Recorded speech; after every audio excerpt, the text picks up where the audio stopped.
नमस्कार दोस्तों, बहुत बहुत स्वागत है आप सभी का let's crack UPSC CSE academy में। मैं हूं आपके साथ आपका दोस्त सुमित। और दोस्तों, यहां पर भारत का जो इंफ्रास्ट्रक्चर सेक्टर है उससे निकलकर एक बहुत ज्यादा इंपॉर्टेंट न्यूज सामने आई है। भारत के डिफेंस सेक्टर से भी जुड़ी हुई है, भारत की सिक्योरिटी से जुड़ी हुई है, भारत का जो नॉर्थ ईस्टर्न रीजन है उससे जुड़ी हुई है और चाइना का इसमें लिंक क्या है देखते हैं। दरअसल पीएम मोदी ने यहां पर इनॉग्रेट किया है सेला टनल को, अरुणाचल प्रदेश में सेला टनल को इनॉग्रेट यहां पर किया है। और आखिर देखते हैं ये टनल क्यों इतनी इंपॉर्टेंट है भारत की सिक्योरिटी के लिए, स्ट्रेटेजिक भारत की जो इंपॉर्टेंस है क्यों इससे जुड़ी हुई है। तो यहां पर अगर बात करें, आप ये देख सकते हैं ये है सेला टनल, ठीक है। और सेला टनल आपको अरुणाचल प्रदेश में देखने को मिलती है, बीआरओ के द्वारा इस टनल को बनाया गया है। अंदर से ये टनल कुछ इस तरह से आपको देखने को मिलती है। और इस टनल की खासियत ये है, इसलिए इंपॉर्टेंट है क्योंकि ये टनल जो है 13,000 फीट की ऊंचाई पर बनी हुई अपने अंदर पूरी दुनिया की सबसे लंबी टनल है जो कि बाई डायरेक्शनल है, ठीक है। तो 13,000 फीट की ऊंचाई पर बनी हुई ये दुनिया की अकेली बाई डायरेक्शनल टनल आपको देखने को मिलती है। यहां पर अगर बात करें, पीएम मोदी ने इसकी जो फाउंडेशन रखी थी, यानी शिलान्यास जो इस टनल का किया था, काम शुरू करने की जो बात की गई थी, वो 2019 में इसका काम शुरू किया गया था। हालांकि कोविड वगैरह की दौरान कोविड की वजह से यहाँ पर जो इसमें इंफ्रास्ट्रक्चर डेवलपमेंट थी, इसमें ओवरऑल हमें डिले देखने को मिला था और उसमें यहाँ पर भी डिले हमने देखा था। इसी वजह से अब 2024 में इसको इनॉग्रेट किया गया है। और ये जो टनल है ये बहुत ज़्यादा इंपॉर्टेंट है। अगर आप इसकी जब लोकेशन देखेंगे तो इस बात को समझ पाएंगे। अगर इसकी लोकेशन देखिए, किन दो पॉइंट्स को जोड़ती है, किन एरियाज को आपस में कनेक्ट करती है ये टनल। तो ये टनल दरअसल कनेक्ट करती है अरुणाचल प्रदेश के तवांग रीजन से आसाम के तेजपुर को, ठीक है। तो तवांग और तेजपुर को कनेक्ट करने वाला जो रास्ता है उसमें ये टनल आपको बीच में अरुणाचल प्रदेश में देखने को मिलती है। और ये जो रीजन आप देख रहे हैं तवांग जहां पर पड़ता है, ये अरुणाचल प्रदेश के उस हिस्से में पड़ता है जिसको चाइना अपना साउथ तिब्बत का पार्ट मानता है, क्लेम करता है। यानी कि चाइना अरुणाचल प्रदेश के इस हिस्से पर अपनी दावेदारी ठोकता है और यहाँ पर कई प्रकार से डिस्प्यूट खड़े करता रहता है। ऐसे में भारत की प्रेजेंस यहाँ पर होनी बहुत जरूरी है। भारत की कनेक्टिविटी इस एरिया से स्मूथ तरीके से बनी रहे, ये बहुत ज़्यादा ज़रूरी है। और ऐसे में ये टनल बहुत ज़्यादा इंपॉर्टेंट रोल प्ले करती है और ये टनल बन जाती है फिर स्ट्रेटेजिक इंपॉर्टेंस के नज़रिए से बहुत ज़्यादा ज़रूरी भारत की सिक्योरिटी के लिए, क्योंकि चाइना बॉर्डर से लगती हुई है। और चाइना बॉर्डर पर आप जानते हैं उथल पुथल चाइना हमेशा करता ही रहता है। 2020 के बाद लगातार स्टैंड ऑफ अभी भी बना हुआ है। और बॉर्डर्स रोड ऑर्गेनाइजेशन ने 825 करोड़ की लागत से इस टनल को बनाया है, बीआरओ ने। बीआरओ एक ऐसी ऑर्गेनाइजेशन है भारत की जो कि मिनिस्ट्री ऑफ डिफेंस के अंदर आती है। 1960 में इस ऑर्गेनाइजेशन को बनाया गया था और उसके बाद से ही ये ऑर्गेनाइजेशन बॉर्डर्स एरिया के अंदर जो इंपॉर्टेंट स्ट्रेटेजिक इंपॉर्टेंस के हमारे प्रोजेक्ट्स होते हैं उसमें रोल प्ले करती है, उसको बनाती है। और यही ऑर्गेनाइजेशन ने इस टनल को बनाया है क्योंकि ये भी बॉर्डर एरिया में टनल आपको देखने को मिलती है, ठीक है। चलिए, अब अगर यहां पर बात करें, ये जो टनल है सेला टनल, आखिर ये क्यों इतनी ज्यादा इंपॉर्टेंट है। क्योंकि अगर आप देखेंगे सेला टनल जो बनी है दरअसल ये सेला पास के नीचे बनी है। यानी कि ये जब टनल नहीं थी या फिर इससे पहले जितना भी ट्रैफिक जाता था वो जाता था सेला पास से। और सेला पास की फोटो आप इस तरह से देख सकते हैं। सेला पास को अगर आप देखेंगे तो बर्फ से ढका हुआ है और जब बहुत ज्यादा बर्फबारी होती थी तो इस तरह से इसकी हालत हो जाती थी। और पूरे साल में सर्दियों के मौसम में 4 महीने तक ये जो रोड है ये पूरी तरह से बंद हो जाता था। तो ऐसे में भारत के लिए एक तरह से जरूरी है कि एक ऑल वेदर कनेक्टिविटी यहाँ पर बनी रहे। और ये जो टनल है सेला टनल अब जो बनाई गई है, सेला टनल एक ऑल वेदर कनेक्टिविटी प्रोवाइड करती है। यानी कि 12 महीने अब आप सेला पास के नीचे से गुजर सकते हैं और तवांग रीजन में 12 महीने आप अपनी प्रेजेंस बनाए रख सकते हैं। आप लॉजिस्टिक्स सप्लाई कर सकते हैं, आप जरूरी जो सामान है लोगों के लिए वो सप्लाई कर सकते हैं। और मिलिट्री से जुड़ी हुई चीजें जो है, आर्मी पर्सनल्स जो है उनको भी आप मोबिलाइज कर सकते हैं। तो भारत के बॉर्डर एरिया के लिए बहुत ज़्यादा इंपॉर्टेंट ये प्रोजेक्ट था जो कि कंप्लीट हो चुका है। अगर इसकी स्पेसिफिकेशन की बात करें तो इसमें दो टनल मुख्य तौर पर आपको दिखती है। जो पहली टनल है ये आपको 980 मीटर लॉन्ग दिखेगी। उसके अलावा जो सेकंड टनल है ये मेन टनल है जो कि बाई डायरेक्शनल है। सेकंड टनल बाई डायरेक्शनल है और लगभग ये 1500 मीटर यानी कि लगभग 1.5 किलोमीटर लंबी टनल है। और इस टनल के अंदर इवैक्यूएशन फैसिलिटीज हैं, कोई इमरजेंसी हो तो यहाँ पर आप एस्केप ट्यूब से भी यहाँ पर निकल सकते हैं। इसके अलावा ये जो टनल बनाई गई है ये ऑस्ट्रेलियन टनलिंग मेथड से बनाई गई है जो कि लेटेस्ट एडवांस मेथड है जो कि कई दशकों से अब इस्तेमाल हो रहा है। जिसके अंदर क्या होता है, जैसे जैसे टनल की खुदाई की जाती है जो वॉल्स हैं उनको री इन्फोर्स किया जाता है ताकि टनल जो है मजबूती से आगे उसका काम चलता रहे। अब अगर यहाँ पर बात करें, ये सारी चीजें इंपॉर्टेंट हो जाती है, और चाइना का एंगल इसमें आखिर कैसे आता है। ऑलरेडी हम देख चुके हैं कि चाइना और भारत के बीच में 2020 से ही, कोविड के दौरान से ही आप देखेंगे कि लगातार एक स्टैंड ऑफ की स्थिति बनी हुई है। दोनों देशों की जो फोर्सेस हैं, दोनों देशों की जो आर्मी है, वो बॉर्डर्स में, लद्दाख के रीजन में आपको आमने सामने मिलेगी। और अभी तक ये जो स्टैंड ऑफ है अभी खत्म नहीं हुआ है। 4 साल हो गए हैं इस तरह से 2020 में स्टैंड ऑफ हुआ था, और अभी लेटेस्ट इसका टॉक्स का सिलसिला चल रहा है स्टैंड ऑफ को खत्म करने का। जो लेटेस्ट टॉक थी ये अभी फरवरी के अंदर ही आपको देखने को मिलेगा। 21वीं यहाँ पर बातचीत हुई है फरवरी के इसी महीने में, ठीक है, 2024 में। लेकिन कुछ सॉल्यूशन यहाँ पर पुख्ता नहीं निकला है कि दोनों देश अपनी अपनी सेनाएं हटा लेंगे। बस ये बात होती है कि यहाँ पर पीस मेंटेन करेंगे, एक ट्रैंक्विलिटी मेंटेन करेंगे, लेकिन यहाँ पर पूरी तरह से स्टैंड ऑफ को खत्म कर देंगे, ऐसा मामला सामने अभी तक कोई पुख्ता सॉल्यूशन नहीं आया है। और यहाँ पर तवांग जो रीजन है ये और भी ज्यादा इंपॉर्टेंट बन जाता है, क्योंकि अगर आप दिसंबर 2022 की न्यूज देखेंगे, ये दिसंबर 2022 की न्यूज है। दिसंबर 2022 के अंदर एग्जैक्टली तवांग रीजन में ही, तवांग के अंदर ही चाइना की फोर्सेस और भारत की फोर्सेस के बीच में हाथापाई हुई थी, झगड़ा हुआ था, और यहां पर चाइना ने इंकर्जन करने की कोशिश की थी, चाइना ने घुसपैठ करने की कोशिश की थी, और क्लैश हुआ था दोनों ही देशों की सेनाओं के बीच में, ठीक है। हालांकि आपको पता है इंडिया चाइना बॉर्डर पर जो क्लैश होता है वो लाठी डंडों और हाथापाई के थ्रू होता है। तो यहां पर आप देख सकते हैं तवांग में डायरेक्ट क्लैश हो रहा है, और तवांग ऑलरेडी न्यूज में था। यहीं पर अब सेला टनल अगर बन जाएगी तो चाइना को कैसा यहाँ पर लगेगा। तो चाइना बिल्कुल भी इस चीज को हल्के में नहीं लेगा, और ना ही चाइना ऐसे प्रोजेक्ट जो है भारत के उनसे खुश होने वाला है, क्योंकि चाइना की डोमिनेंस को कहीं ना कहीं कम करते हैं, चाइना की जो शरारतें हैं उसको कंट्रोल करने की यहाँ पर भारत कोशिश कर रहा है, इस तरह से बॉर्डर एरिया में इंफ्रास्ट्रक्चर डेवलप करके।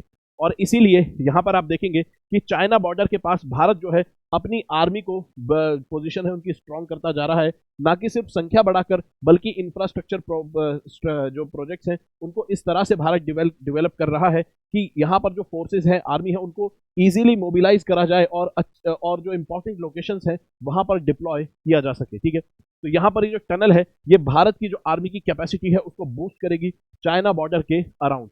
अगर यहाँ पर बात करें इस पूरे सिनारियो के ध्यान में रखते हुए कि चाइना और भारत के जो ये बॉर्डर डिस्प्यूट चलते रहते हैं, ऐसे में भारत की पोजीशन बॉर्डर एरिया में होना बहुत ज्यादा स्ट्रांग पोजीशन होना बहुत जरूरी है। तो ऐसे में यहाँ पर इस चीज को ध्यान में रखते हुए आप देखेंगे कि भारत सरकार ने पीएम डिमांड नाम की स्कीम लॉन्च की थी, जो कि बेसिकली क्या है, नॉर्थ ईस्टर्न रीजन में इंफ्रास्ट्रक्चर और डेवलपमेंटल प्रोजेक्ट्स को बनाने के लिए, चलाने के लिए एक स्कीम है डेडिकेटेड। ये नॉर्थ ईस्टर्न रीजन के लिए आपको लॉन्च की हुई देखने को मिलेगी। यूनियन बजट 2022-23 के अंदर इस स्कीम को लॉन्च किया था, जो कि नॉर्थ ईस्टर्न रीजन के अंदर इंफ्रास्ट्रक्चर और डेवलपमेंट का काम यहां पर करेगी। और इन्हीं सब चीजों की वजह से आप देखेंगे भारत किस तरह से फोकस कर रहा है नॉर्थ ईस्ट में लगातार डेवलपमेंट करने का, ताकि उस एरिया में एक चाइना का जो इन्फ्लुएंस है उसको कम किया जा सके। उसके अलावा जो डायरेक्ट बॉर्डर क्लैशेस होते हैं वहां पर भी, उसमें भी गिरावट आए, ताकि भारत की फोर्सेस को इजीली डिप्लॉय किया जा सके। और इसलिए आप देखेंगे भारत चाइना बॉर्डर पर मैसिवली इन्वेस्ट कर रहा है इंफ्रास्ट्रक्चर डेवलप करने में, जिसके अंदर सेला टनल ऑलरेडी इनॉग्रेट हो चुकी है।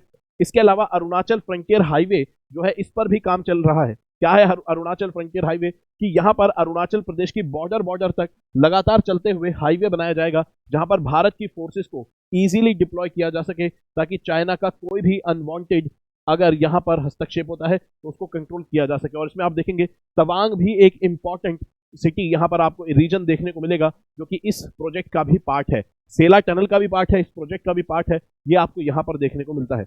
इसके अलावा यहां पर आसाम से तवांग में एक रेल लाइन जो बनाने का काम है ये भी शुरू हो चुका है, इसका सर्वे जो है वो कंप्लीट हो चुका है। यानी कि यहाँ पर रेलवे लाइन बनाने की भी प्लानिंग है कि आसाम को तवांग से रेलवे के थ्रू जोड़ा जा सके। तो आप देख सकते हैं भारत सरकार का कितना ज्यादा फोकस है इस रीजन में इंफ्रास्ट्रक्चर डेवलप करने का, और भारत की पोजीशन को एक स्ट्रॉन्ग पोजीशन में भारत को यहाँ पर खड़ा करने का। अगर बात करें, ये तो बात करी हमने नॉर्थ ईस्टर्न रीजन की, लेकिन अगर लद्दाख की बात करें तो यहां पर भी एक स्ट्रेटेजिकली इंपॉर्टेंट प्रोजेक्ट यहां पर भारत का अभी चल रहा है, जो कि एक टनल प्रोजेक्ट है। और जब ये टनल बन जाएगी तो ये एशिया की सबसे लॉन्गेस्ट टनल होंगी। यहां पर आप देखेंगे इसका नाम है जोजिला टनल, जो कि श्रीनगर को जोड़ेगा लेह से, ठीक है, श्रीनगर को लेह से जोड़ेगा, और लेह लद्दाख में पड़ता है। और आपको पता है कि लद्दाख के रीजन में ही अभी जो स्टैंड ऑफ है इंडिया और चाइना का वो अभी चल रहा है। तो ये भी बहुत ज्यादा इंपॉर्टेंट प्रोजेक्ट है भारत का स्ट्रेटेजिक नजरिए से अगर देखें, और 2026 तक ये प्रोजेक्ट कंप्लीट होना है। तो दोस्तों ये थी पूरी जानकारी। मेरे ख्याल से आपको वीडियो जो है इसमें पसंद आई होगी। और अगर यहाँ पर इंपॉर्टेंट तरीके से एक चीज देखें तो जो भी दोस्त आप में से यूपीएससी की तैयारी करना चाहते हैं और समझ नहीं आ रहा कि शुरुआत आखिर कैसे करनी है, और ये कॉन्फिडेंस नहीं आ रहा कि किसी कोचिंग में एनरोल करें या ना करें, तो ऐसे में आपके इस डिसीजन को आसान बनाने के लिए एक बहुत इंपॉर्टेंट कोर्स यहाँ पर अनअकैडमी लेकर आया है आपके लिए। दरअसल एक बहुत अफोर्डेबल कोर्स लेकर आया है ताकि आपको ज्यादा सोचना ना पड़े, आप अपनी प्रिपरेशन, अपनी तैयारी को अफोर्डेबल तरीके से एटलीस्ट शुरू कर पाएं, ताकि आपकी प्रिपरेशन को यहाँ पर एक गाइडेंस मिले, डायरेक्शन मिले। और इसी चीज को ध्यान में रखते हुए एनसीईआरटी बैच लॉन्च किया गया है अनअकैडमी के द्वारा। इस एनसीईआरटी बैच के अंदर हम 6ठी से 12वीं तक की सभी एनसीईआरटी को कवर करते हैं। 6ठी से 12वीं तक की सभी एनसीईआरटी को कवर करते हैं। और आप जानते हैं दोस्तों कि एनसीईआरटी कोर सब्जेक्ट्स पर लिखी गई है, और यूपीएससी के अंदर कोर सब्जेक्ट्स हैं हिस्ट्री, पॉलिटी, इकोनॉमी, ज्योग्राफी, और इन्हीं के ऊपर एनसीईआरटी लिखी गई है, और इन्हीं को हम यहाँ पर इन क्लासेस में कवर करते हैं। तो अगर आप अपने कोर सब्जेक्ट्स शुरुआत में ही कवर कर लेंगे अफोर्डेबल तरीके से, तो आप कई सारे अटेम्प्ट्स अपने बचा सकते हैं। क्योंकि इन कोर्सेज में, इन क्लासेस में सिर्फ आपको सब्जेक्ट ही नहीं पढ़ाया जाता, बल्कि गाइडेंस और स्ट्रेटेजीज भी बताई जाती हैं। और इनिशियल फेज के अंदर अगर आप स्ट्रेटेजी से चलते हैं तो वो आपको इमेंसली हेल्पफुल आपको साबित होती है। तो यहाँ पर 6ठी से 12वीं तक की एनसीईआरटी सभी कवर होंगी। मेरे साथ आप यहाँ पर हिस्ट्री पढ़ते हैं, जिसके अंदर हम प्रीलिम्स और मेंस दोनों का पर्सपेक्टिव ध्यान में रखते हैं जब एनसीईआरटी को कवर करते हैं। साथ ही में हम एसए और एथिक्स के लिए भी एग्जाम्पल कौन कौन से हिस्ट्री में से निकाल सकते हैं वो भी हम यहाँ पर देखते हैं। बाकी टॉप एजुकेटर्स आपको ज्योग्राफी, पॉलिटी और इकोनॉमी यहाँ पर पढ़ाते हैं। इसके अलावा इस अफोर्डेबल प्राइस रेंज में सिर्फ 2999 में ये कोर्स लॉन्च किया गया है, ताकि सब लोग अफोर्ड कर पाएं और अपनी प्रिपरेशन बिना सोचे समझे शुरू कर पाएं। यहाँ पर अगर आपको इस कोर्स में एनरोल करना है तो कोड लगाना होगा SMK लाइव, ठीक है। SMK लाइव आपको कोड लगाना होगा अगर आपको यहाँ पर एनरोल करना है। और दोस्तों 2024 के एग्जाम को ध्यान में रखते हुए यूपीएससी सीएसई अनअकैडमी यहाँ पर let's crack UPSC CSE Unacademy जो चैनल है, ये आपके लिए इंपॉर्टेंट सीरीज और प्रोग्राम्स लेकर आया है, जिसके अंदर मंडे, वेडनेसडे और फ्राइडे को क्रैश कोर्स चलता है, और शाम को 7 बजे मेरी क्लास होती है लाइव, जिसमें आप हिस्ट्री पढ़ते हैं। तो अगर आप 2024 की तैयारी कर रहे हैं और एग्जाम देने वाले हैं और आपको सब्जेक्ट्स में कॉन्फिडेंस नहीं है, खासतौर पर हिस्ट्री में, तो आप इस कोर्स में जुड़ सकते हैं। और अगर आपको रिवीजन भी अच्छे से करनी है, इफेक्टिवली सिस्टमैटिक तरीके से, तो इस कोर्स में जुड़ सकते हैं। हर मंडे, वेडनेसडे और फ्राइडे को शाम को 7 बजे हिस्ट्री की क्लास होती है, और ट्यूसडे, थर्सडे, सैटरडे को 2024 के लिए हम हिस्ट्री के इंपॉर्टेंट टॉपिक्स को कवर करते हैं। फर्क ये है कि यहाँ पर क्रैश कोर्स में सीरियल वाइज हिस्ट्री की क्लासेस कवर होती है, टॉपिक्स कवर होते हैं, और जो इंपॉर्टेंट टॉपिक्स हैं ये प्रीलिम्स की दृष्टि से जो इंपॉर्टेंट टॉपिक्स हैं, जैसे कि गवर्नर जनरल्स को एक साथ कर लेना, प्रेसिंग लिटरेचर कर लेना, जितने इंपॉर्टेंट हिस्टोरिकल ट्रैवलर्स रहे हैं उनको एक साथ पढ़ना, ऐसे इंपॉर्टेंट जो टॉपिक्स हैं फैक्चुअल, उनको हम यहाँ पर ट्यूसडे, थर्सडे, सैटरडे को कवर करते हैं शाम को 7 बजे। तो रोज शाम को 7 बजे 2024 के एग्जाम से जुड़ी हुई क्लासेस होती हैं।